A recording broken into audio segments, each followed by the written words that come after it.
Olá, bom dia, boa tarde, dependendo de onde você estiver nesse momento, mas que seja sempre bom. Prazer enorme estar aqui juntamente com você, com meus companheiros de atividades, com terapeutas das mais diversas áreas, onde nós podemos crescer, aprender, irmanados, juntos. E um vai complementando o outro, porque é essa a prática a qual nós nos dedicamos. Meu nome é Isilda Ferreira, eu sou fitoterapeuta, ou seja, trabalho com o uso e a manipulação de plantas medicinais. E hoje eu quero falar com você sobre a utilidade das plantas medicinais na nossa vida, principalmente frente às condições do envelhecimento. Então, o título da minha palestra é Fitoterapia, fonte do envelhecimento saudável. E por que usar e desenvolver esse tema? Bem, basta que nós andemos pelas ruas de quaisquer cidades do mundo para que nós tenhamos uma noção muito verdadeira de que a população mundial está envelhecendo. Resta saber como estamos envelhecendo. Estamos envelhecendo bem? De acordo com a Organização das Nações Unidas, a população idosa está crescendo de uma forma vertiginosa. E tem-se, por população idosa, a pessoa acima de 65 anos. E ela cresce muito mais rápido do que a população abaixo dessa faixa etária. Há estudos, há análise que confirmam isso.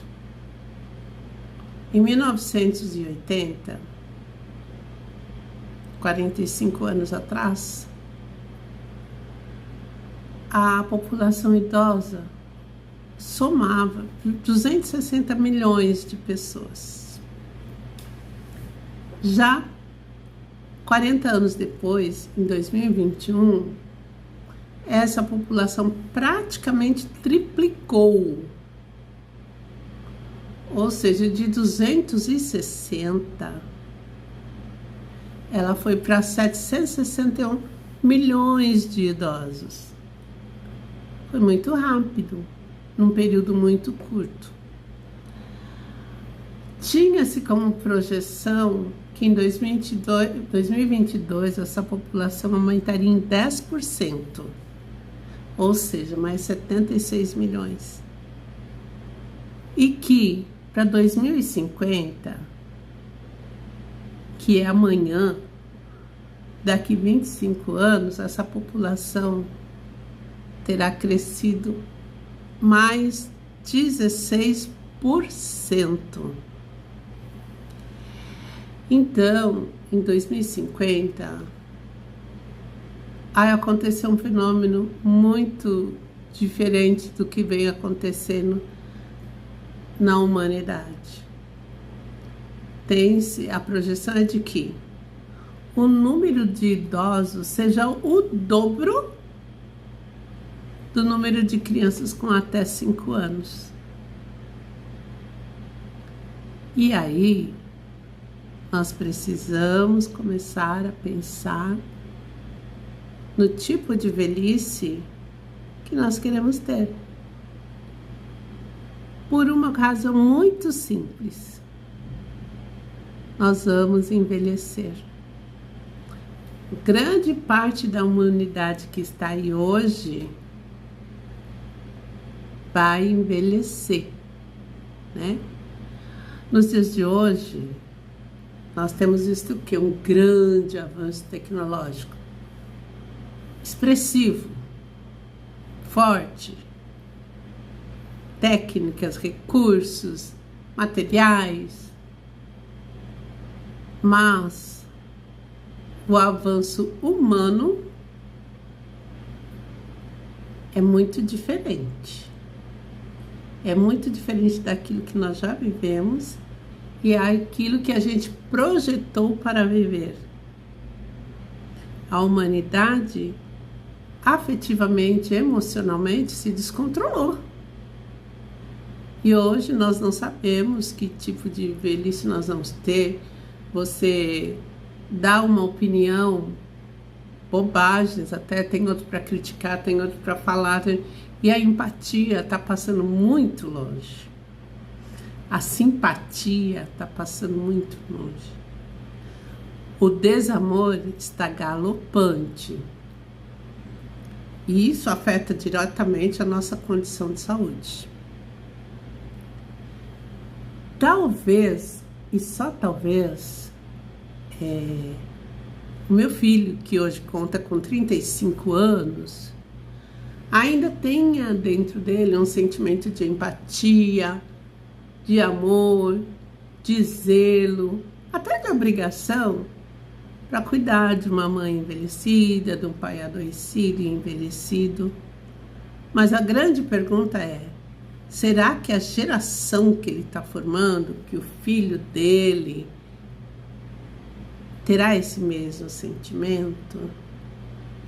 Será que ele agirá assim diante da adversidade quando ela se instalar? Provavelmente não. E isso é inevitável, é um reflexo dos tempos modernos.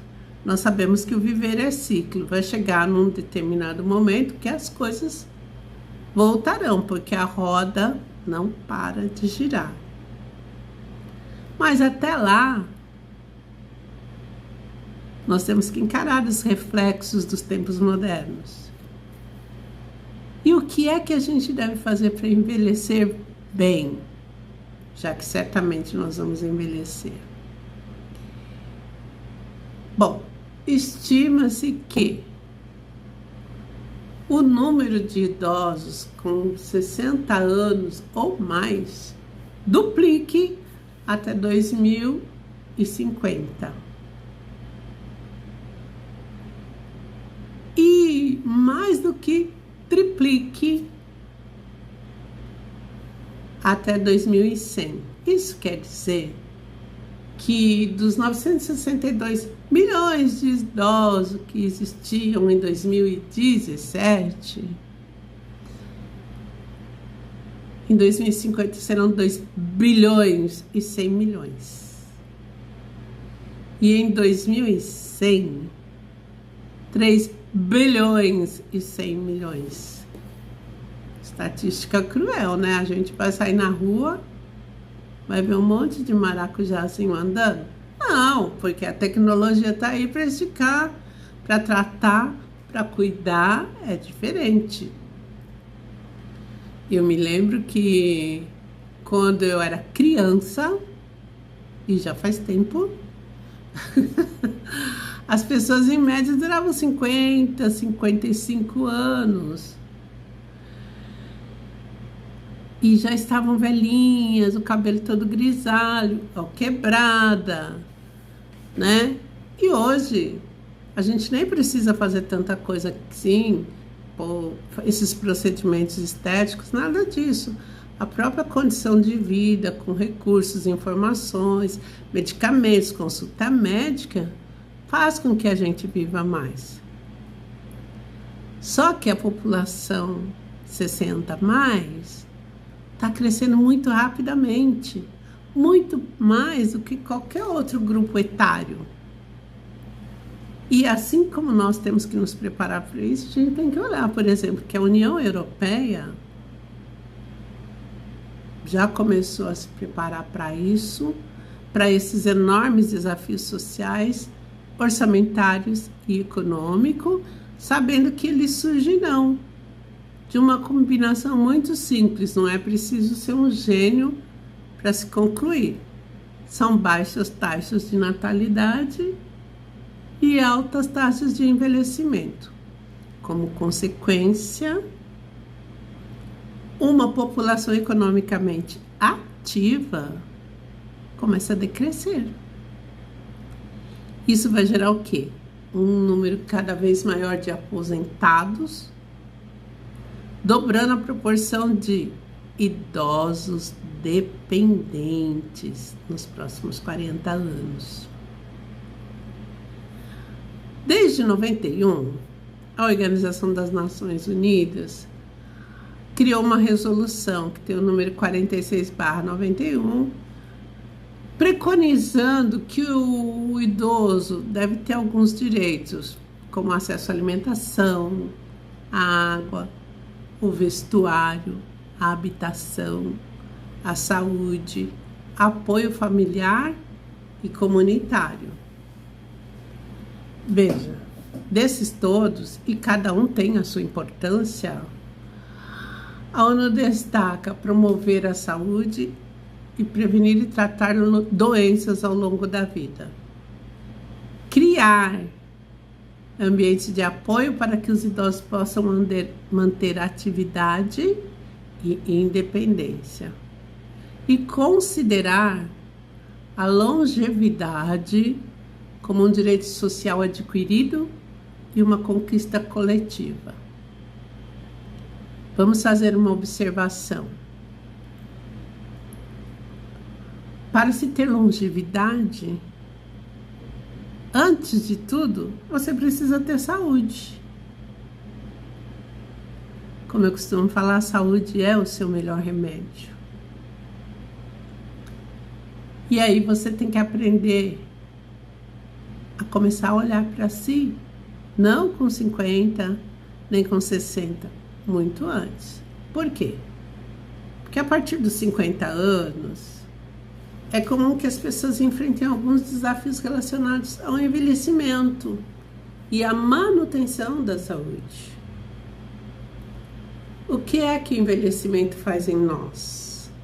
Provoca o declínio das funções cognitivas, o endurecimento das artérias, e isso aumenta o risco de desenvolvimento de doenças que são tidas como as mais comuns na população que começa a envelhecer. Sabe quais são? Quais são as mais frequentes? Hipertensão, demência, diabetes, artrose, depressão, infarto agudo do miocárdio, Alzheimer, câncer. Dessas doenças, as mais faladas e alertadas pelos médicos, pelos nutricionistas, pelos professores de educação física, com certeza são diabetes, hipertensão, depressão e hoje, modernamente, ansiedade, né? Mas hoje, eu me dispus a falar dos problemas que são mais comuns e mais recorrentes na população que envelhece. E que eles podem ser minimizados se houver prevenção através de hábitos saudáveis e tratamentos naturais com o uso de plantas medicinais, por exemplo. Dessas, separei algumas que são mais comuns, né, e frequentes. A primeira delas são os problemas nas articulações e nos músculos. A pessoa começa a envelhecer e já aparecem os sinais de artrose, né? Que é um problema nas articulações. A cartilagem que protege suas articulações pode se deteriorar. E aí ela causa dor, causa inflamação. E aí você vai parando. Então, primeiro, você tem que ter a consciência que você não pode ficar parando. Quanto mais você para, você para. Quanto mais você se exercita, mais mobilidade você tem. Menor será o desenvolvimento dessa artrose. As articulações e os músculos sempre vão aparecer mudanças nessa fase. E isso pode gerar também a fraqueza muscular. Se você para, você começa a perder massa muscular. Todo mundo perde massa muscular. Por isso que todo mundo tem que exercitar. E isso se torna mais evidente lá pelos 65 anos em diante. Só que ela começou, essa perda muscular, começou aos 40. E você não vai se apercebendo. Você só percebe quando começa a sentir dor, quando quer fazer um movimento e não consegue. Nossa, parece que a minha perna não responde. E a rigidez muscular. Os seus tendões e ligamentos podem se tornar mais rígidos e, em consequência, mais fracos. E pode haver uma diminuição do líquido sinovial, que lubrifica as articulações. Para tratar e prevenir todos esses fatos, artrose, fraqueza muscular, rigidez muscular, falta de líquido sinovial, tem coisas muito práticas. Exercício, que é o movimento. Você precisa de um movimento. Manter uma vida saudável, com uma boa alimentação e um bom sono.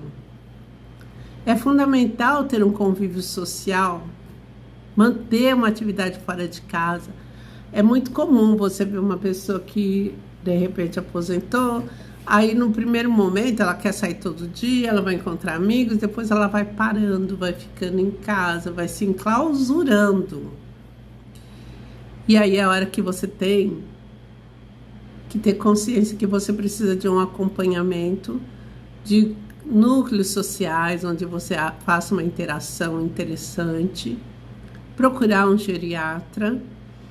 E a alegação de que o serviço público não existe. Há recursos muito bons. Se você mora numa cidade de praia, geralmente ela tem aparelhos na areia para as pessoas se exercitarem, né? Depende de nós fazermos essa busca pelo nosso bem viver, para a gente não adoecer, para a gente não paralisar e não se ver como alguém que não tem ânimo, não tem disposição. Não. Precisamos mudar esse olhar sobre nós mesmos, tá bom? O que mais? Soluções natural. Muito importante ter a saúde do corpo, a ingesta de vitaminas. Tudo isso vem através de uma boa alimentação. Os pacientes que sofrem com artrose, que é uma doença inflamatória, precisam se alimentar com aquilo que tem em casa, é na sua cozinha, é a sua fitoterapia. Você pode diminuir os sintomas de artrite, artrose, rigidez muscular, consumindo alimentos ricos em propriedades anti-inflamatórias, ricos em vitamina C, ricos em cálcio. Então vamos lá. Na sua casa e na minha, sempre tem temperos. A gente pode usar, por exemplo, aqui no Brasil, é muito comum você temperar sua comida com alho e cebola. Todo mundo sabe onde encontrar um alho e uma cebola, não é um mistério, não é nada. Eles possuem uma substância que se chama alicínia, que garante benefícios anti-inflamatórios, antioxidantes, antimicrobianos, ou seja, vai tratando o seu organismo. Frutas cítricas, que são ricas em vitamina C, que ajuda na produção de colágeno. Você pode usar o abacaxi, a laranja, o limão, a acerola e tantas outras. E frutas vermelhas, que têm antocianinas, compostos antioxidantes. Faz uma salada de beterraba, come uma cereja, framboesa, goiaba, morango. Tudo muito acessível. Você vai na feira, você encontra. Além disso, nós temos os elementos ricos em ômega 3, como peixes, salmão, sardinha, uma castanha que é rica em selênio. Você pode se cuidar. A segunda enfermidade que eu gostaria de trazer aqui, que pode ser muito bem tratada com as plantas medicinais, é a osteoporose. A osteoporose é uma doença causada pela diminuição da massa óssea. Isso faz com que os ossos fiquem fracos e aumenta o risco de fratura na coluna, nos braços, no quadril, no fêmur. É muito comum as pessoas caírem e fraturarem o fêmur. Ela é uma doença silenciosa e geralmente não causa sintomas. Só que, à medida que seus ossos ficam enfraquecidos, algumas fraturas começam a acontecer. E aí você vai tendo uma curvatura, vai diminuindo a sua altura. Apesar da osteoporose não ter cura, ela tem tratamento com o objetivo de melhorar a sua qualidade de vida, diminuir o risco de fraturas. Parece irônico, mas uma das coisas principais que a pessoa precisa fazer são exercícios, movimento. Preste atenção nisso. Movimento. É importante o uso de suplementos, de medicamentos, que vão te ajudar a fazer a reabsorção do cálcio para formar a sua massa óssea. Porém, aqui cabe um alerta. Ninguém precisa chegar à osteoporose.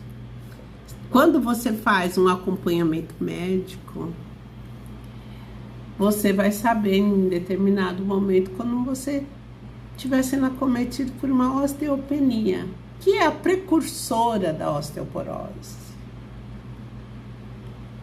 É uma perda de massa óssea menor do que a osteoporose, torna seus ossos mais porosos, pode aumentar o risco de fratura, mas se você faz um acompanhamento constante da sua saúde, geralmente a osteoporose é muito mais frequente em mulheres.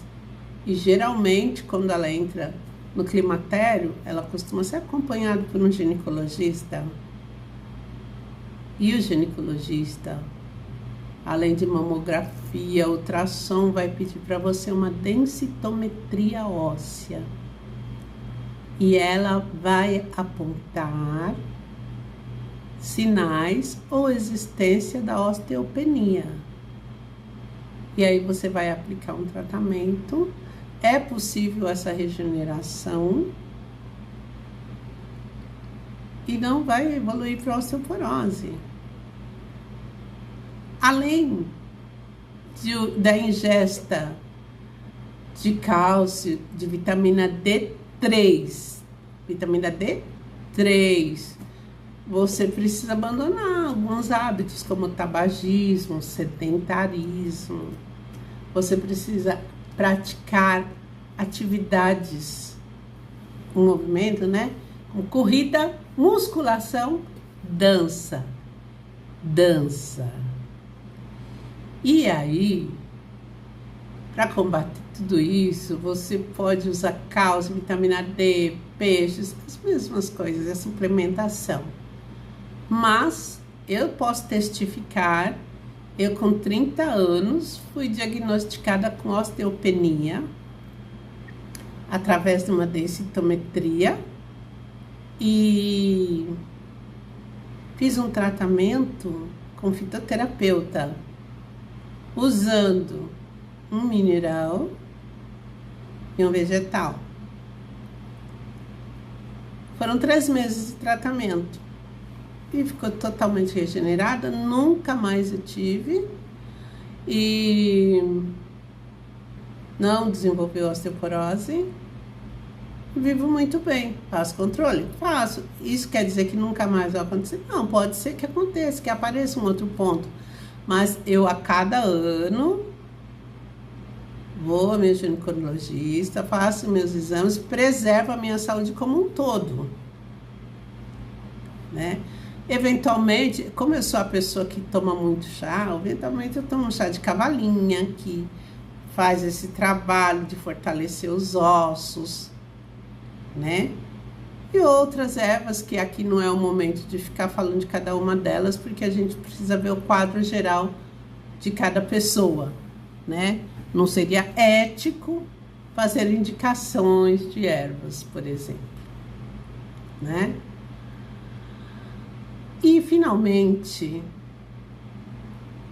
a terceira causa que afeta muito o envelhecimento, que eu vou falar aqui, são os problemas cardiovasculares. E por que eu quero falar disso? Também, segundo estatísticas, apenas 10 doenças são responsáveis por mais da metade das mortes no mundo todo. Então, segundo a Organização Mundial de Saúde, 55% dos 60 milhões de óbitos ocorridos no planeta foram atribuídos, sabe a quê? Doença cardíaca, diabetes, hipertensão.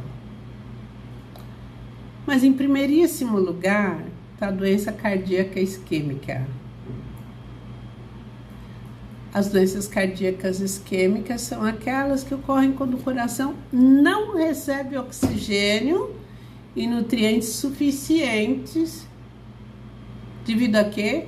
A obstrução das artérias coronárias. E não sendo um mal congênito, a obstrução de artérias coronárias ocorre porque pelo excesso de açúcar, pelo excesso de carboidrato, pela falta de exercício. Então, se você tem hipertensão ou tem diabetes, você é um fortíssimo candidato à doença cardíaca isquêmica. Já pensou? Suas artérias sendo obstruídas? Por quê? Porque você quer comer o que você quer comer. As doenças cardíacas podem ser crônicas ou agudas. E isso decorre do acúmulo de placas nas artérias. Então, você sabe que se você fumar, por exemplo, se você é hipertenso, se você tem o colesterol alto, se você leva uma vida sedentária, o céu está te chamando. Prevenções para que você não chegue nisso. É tratável? É tratável enquanto não está. Depois tem uma outra conotação. É tratável, mas de uma forma diferente. A primeira medida de prevenção: mudar os hábitos de vida. Tá bom, você foi lá, fez um exame, viu que suas artérias estão um pouquinho bloqueadas. Aí você já põe na sua cabeça: eu não posso fazer exercício porque minha artéria está bloqueada. Não, ao contrário, você deve fazer exercício. Você precisa praticar atividade física. Você precisa se alimentar de forma equilibrada. Você tem que andar em busca do peso ideal. E tomar medidas práticas que você pode desenvolver dentro de onde? Da sua cozinha. É a fitoterapia dentro da sua cozinha. Vamos lá? Simples, não precisa sofrer. O médico vai te dar, vai mandar cortar um monte de coisa e você tem mais é que fazer isso mesmo. Dependendo do momento que você está vivendo, a gente tem que aprender a obedecer, né, pessoal? Vou provar para você que a sua cozinha pode te ajudar muito. Segundo um estudo de pesquisadores indianos, e aqui parênteses, a Índia é o que tem o conhecimento universal da utilização das plantas medicinais, dos temperos. Lembra dos caminhos das Índias, onde os portugueses iam buscar especiarias? Então, há 4, 5 mil anos, a Índia é o lugar de aplicação do Ayurveda, que é o conhecimento da vida. Que é isso que quer dizer Ayurveda? A Índia desenvolveu um conhecimento da vida utilizando várias técnicas. A Abhyanga, a utilização das plantas medicinais, a aplicação de massagens, mas é lá que está o conhecimento. Então, segundo estudo de pesquisadores indianos, a administração do extrato de pepino, que a gente acha onde bem entender aqui, foi suficiente para reduzir a concentração de colesterol, triglicerídeos, fosfolipídios e ácidos graxos livres no exame de sangue colhido antes e depois do uso da planta em ratos. Não é legal? Por um período de 15 dias. Olha que bacana. Também devemos considerar o uso do abacaxi. Abacaxi, uma fruta tão saborosa, tão gostosa. Mas, olha só, segundo uma pesquisa publicada no Jornal de Medicina Chinesa, ficou comprovado que o extrato de abacaxi concentrado, também em 15 dias, diminuiu 57% os índices de açúcar no sangue e em 47,9% as taxas do colesterol ruim, o LDL, nos ratos testados. Então, um e outro juntos, vocês podem imaginar o efeito que eles geram no nosso organismo. Aliado a isso, você pode incluir um pedacinho de gengibre, porque ele age restaurando a mitocôndria, ou seja, aquela parte celular que é responsável por produzir energia para o nosso corpo e que ela é sempre destruída pela estatina. O gengibre, comprovadamente, reverte a disfunção mitocondrial. E conforme pesquisadores estudiosos da Coreia, ficou comprovado que ele aumenta o HDL, que é o colesterol bom, e diminui o risco cardiovascular. Então, ali, dentro da sua cozinha, você pode fazer um suco,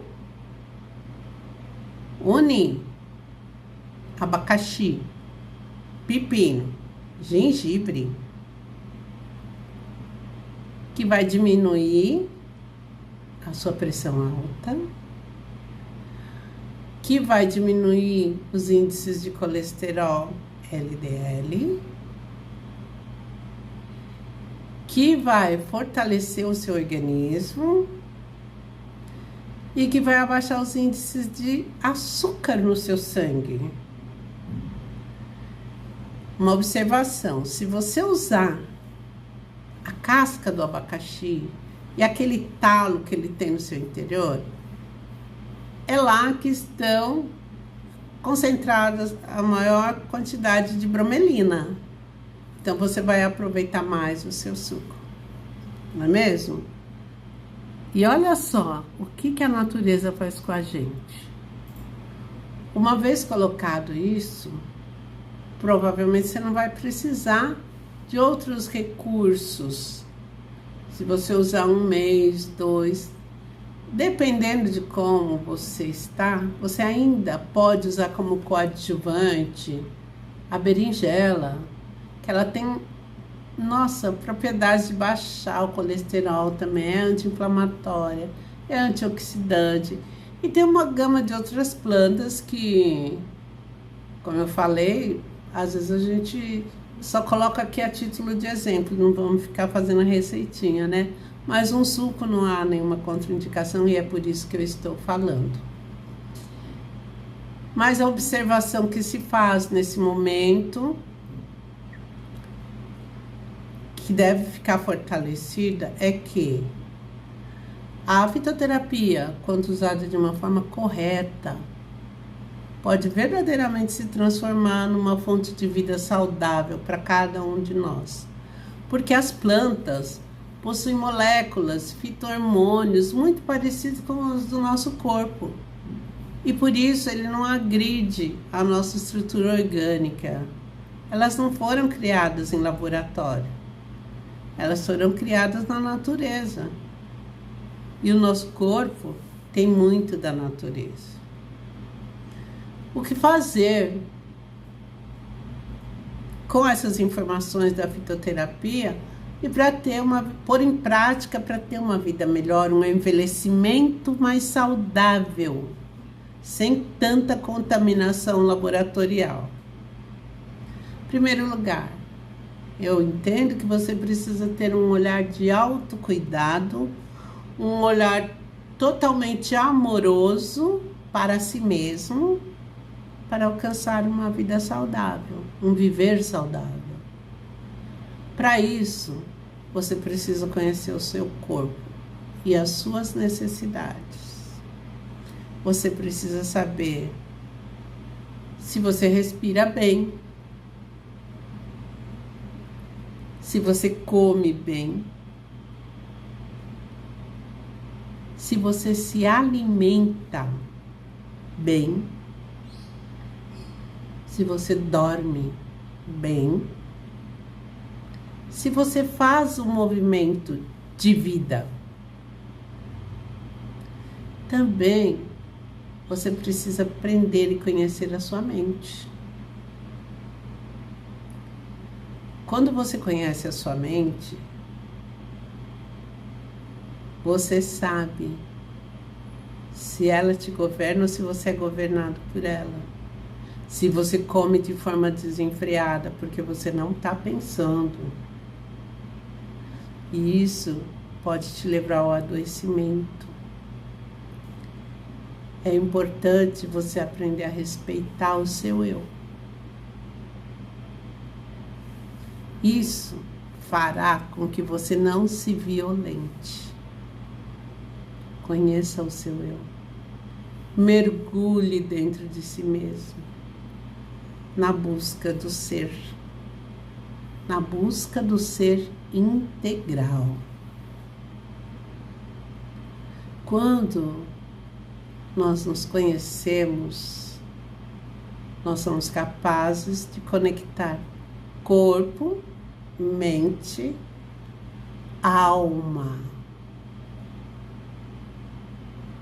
E aí, nós alcançamos a integridade do ser humano e teremos o bem viver. Se nos aprofundarmos, tivermos uma relação espiritual, isso se torna ainda melhor e mais profundo. E aqui eu não estou falando de religião, eu estou falando de ligações espirituais, que faz toda a diferença no nosso viver.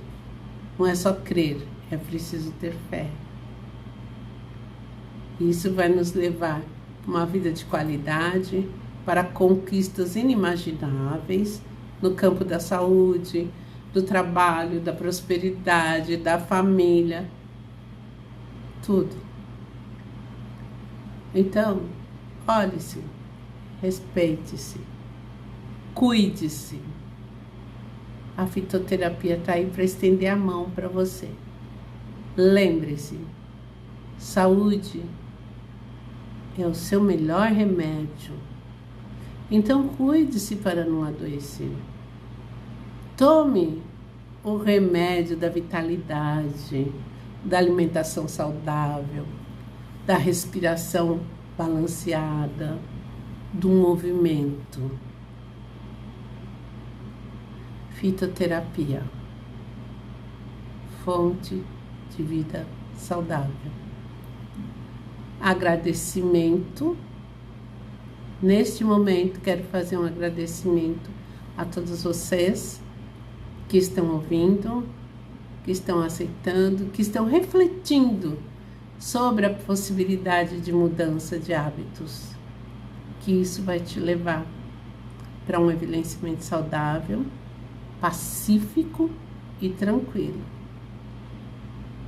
Tudo de bom para você. Muito obrigada aos organizadores, aos palestrantes que têm acrescentado tanto e a oportunidade que vocês me deram de estar aqui com vocês. Sucesso na vida. Grande beijo!